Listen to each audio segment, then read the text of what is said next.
Hi everyone, welcome to Chem Optimize. I hope all of you are doing well. So इस channel में BSc CBCS 5th semester का एक series continue हो रहा है which is Molecular Spectroscopy series. This is the physical spectroscopy which we are talking about here. और इस series में ऑलरेडी 10 वीडियोज़ अपलोड हो चुका है. आप लोगों ने अगर उन वीडियोज़ को चेकआउट नहीं किया है then you can check them out from the I button.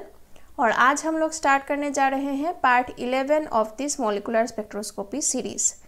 तो यहाँ पे हम लोगों ने स्टार्ट किया था वाइब्रेशनल स्पेक्ट्रोस्कोपी, वही हम लोग आज कंटिन्यू करने जा रहे हैं. और आज हम लोग एक इम्पॉर्टेंट टॉपिक के बारे में यहाँ पे डिस्कस करने जा रहे हैं. So stay tune till the end of the video. और आप लोग अगर इस चैनल में नए हैं then please subscribe to this channel and hit the bell notification, ताकि आप लोग को पता चल जाए जब भी मैं एक नया वीडियो अपलोड करूं और मुझे भी मोटिवेशन मिले रेगुलरली नया कंटेंट्स लाने के लिए इस चैनल में. आप लोग का सपोर्ट बहुत अहमियत रखता है मेरे लिए और मेरे एफर्ट्स को भी वैल्यू मिलता है. So please keep on supporting and let's move on to the topic. So आज हम लोग जिस टॉपिक के बारे में डिस्कस करने जा रहे हैं that is selection rule for vibrational spectroscopy. तो वाइब्रेशनल स्पेक्ट्रोस्कोपी का जो बेसिक कॉन्सेप्ट है वो हम लोगों ने पार्ट 9 और पार्ट 10 में ऑलरेडी डिस्कस कर लिया है. आप लोगों ने अगर चेकआउट नहीं किया है then please check it out from the I button. और आज हम लोग बात करने जा रहे हैं about the selection rule for vibrational spectroscopy. तो वाइब्रेशनल स्पेक्ट्रोस्कोपी कब एप्लीकेबल होता है?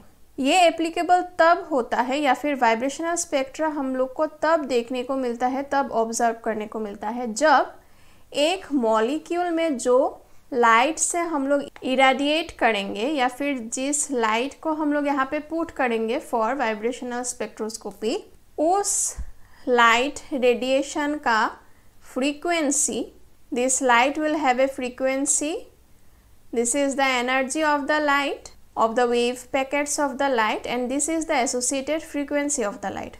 तो जिस लाइट से हम लोग इरेडिएट करेंगे सैंपल को, मॉलिक्यूल को, उस लाइट का फ्रीक्वेंसी और इस मॉलिक्यूल का जो वाइब्रेशनल फ्रीक्वेंसी या फिर ऑसिलेटिंग फ्रीक्वेंसी है, ये दोनों जब मैच करेंगे तब हम लोग को वाइब्रेशनल स्पेक्ट्रा देखने को मिलेगा.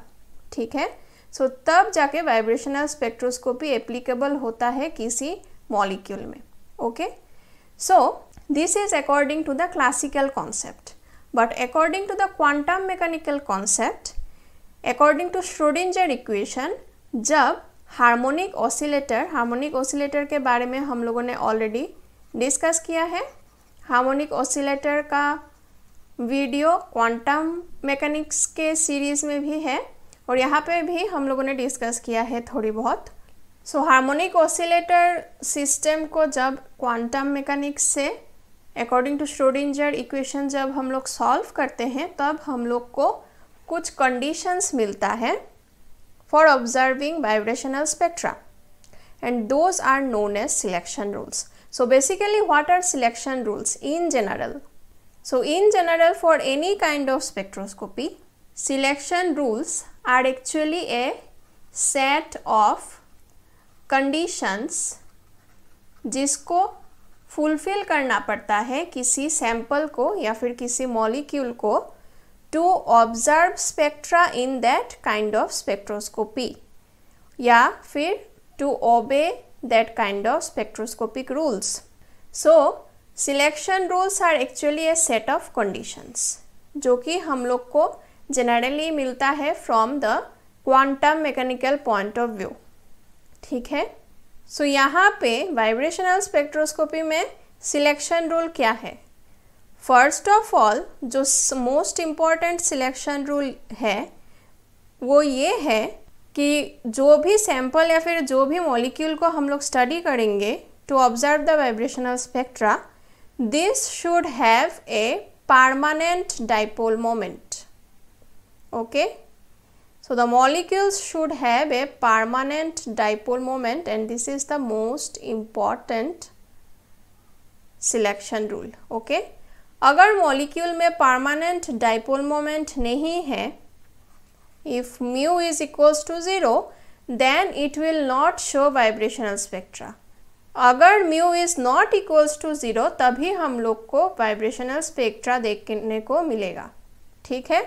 सो molecules should have a permanent dipole moment. तो परमानेंट डाइपोल मोमेंट का मतलब क्या है? फॉर एग्जाम्पल HCl मॉलिक्यूल या फिर कार्बन मोनोऑक्साइड मॉलिक्यूल, ठीक है। सो यहाँ पे there is a difference of electronegativity between the two atoms. यहाँ पे हाइड्रोजन में डेल्टा पॉजिटिव चार्ज होता है और क्लोरीन में डेल्टा निगेटिव चार्ज होता है। सिमिलरली कार्बन मोनोऑक्साइड में भी कार्बन का इलेक्ट्रोनिगेटिविटी ऑक्सीजन की इलेक्ट्रोनिगेटिविटी से कम है, तो यहाँ पे डेल्टा पॉजिटिव और यहाँ पे डेल्टा निगेटिव चार्ज होता है। So we have a permanent dipole moment here directed in this direction, okay, and this permanent dipole moment has a value which is non-zero, okay.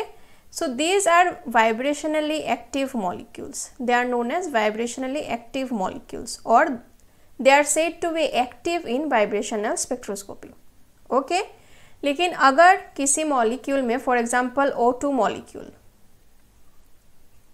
ठीक है, O2 मॉलिक्यूल में अगर हम लोग देखें तो दोनों एटम सेम है, तो इलेक्ट्रोनेगेटिविटी का कोई डिफरेंस नहीं है यहाँ पे, तो यहाँ पे कोई डाइपोल मोमेंट का सवाल नहीं उठता।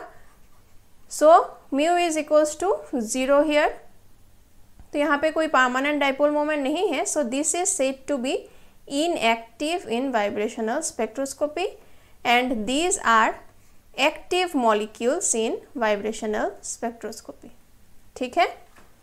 सो first and foremost rule for a molecule to show vibrational spectra is that it should have a permanent dipole moment, okay. Second rule ये है कि जब मॉलिक्यूल्स ट्रांजिशन करेंगे between any two vibrational energy level, तब the change of the quantum number of the vibrational energy level should be either +1 और -1, ठीक है। तो लास्ट वीडियो में हम लोगों ने डिस्कस किया था कैसे होता है, this is the harmonic potential energy well, okay, this are the energies is plotted in y direction and this is the internuclear distance, और ऐसे बहुत सारा वाइब्रेशनल एनर्जी लेवल्स होता है ऐसा, starting from 0, okay, v equals to 1 2 and so on. तो जब भी एक मॉलिक्यूल ट्रांजिशन करेगा from one vibrational energy level to another vibrational energy level, तो so the change of the quantum number for this associated vibrational energy levels should be either equals to +1 और -1, तभी जाके हम लोग को एक वाइब्रेशनल स्पेक्ट्रा देखने को मिलेगा और तभी वाइब्रेशनल स्पेक्ट्रोस्कोपी में एप्लीकेबल होगा, ठीक है। इसका रीज़न अभी हम लोग डिस्कस करेंगे थोड़ी देर में। So these are the selection rules of vibrational spectroscopy. These two are the set of conditions which should be fulfilled by a molecule, okay. So for example फिर से हम लोग ये वाइब्रेशनल जो पोटेंशियल वेल है वो ड्रॉ करते हैं, ठीक है। इस तरफ होगा एनर्जीज और इस तरफ होगा इंटरन्यूक्लियर डिस्टेंस, ओके। मान लेते हैं v equals to 0, v equals to 1, v equals to 2, v equals to 3, v equals to 4, v equals to 5, और ये चलता जाएगा इन्फिनिटी तक, okay. There will be infinite numbers of vibrational energy levels. Now यहाँ पे इनफाइनाइट मतलब a large number, infinite मतलब यहाँ पे अनडिफाइंड नहीं है, it is a defined quantity but it is a very large number, okay. So very large number of energy vibrational energy levels या फिर वाइब्रेशनल क्वांटम नंबर्स यहाँ पे एसोसिएटेड रहेंगे, that is what I meant, okay. Now जब एक molecule का absorption होगा, जब एब्जॉर्प्शन होगा, इन एब्जॉर्प्शन प्रोसेस क्या होता है, a molecule grows from a lower energy level to a higher energy level, okay. It goes from a lower energy level to a higher energy level in an absorption process. तो मान लेते हैं ये एक vibrational energy level है, okay. मान लेते हैं v इक्वल्स टू 0 से v इक्वल्स टू 1 तक गया है एक मॉलिक्यूल लाइट को एब्जॉर्ब करके, ओके। सो इन जनरल मान लेते हैं कोई भी एक वाइब्रेशनल क्वांटम नंबर है v, वहाँ से एक मॉलिक्यूल एब्जॉर्ब करके गया है और एक एनर्जी लेवल में जिसका वाइब्रेशनल क्वांटम नंबर है v+1. This is in general expression. Okay, so what will be the energy related to this energy level? It will be v+12 omega oscillation bar, जो हम लोगों ने लास्ट वीडियो में already discuss किया है.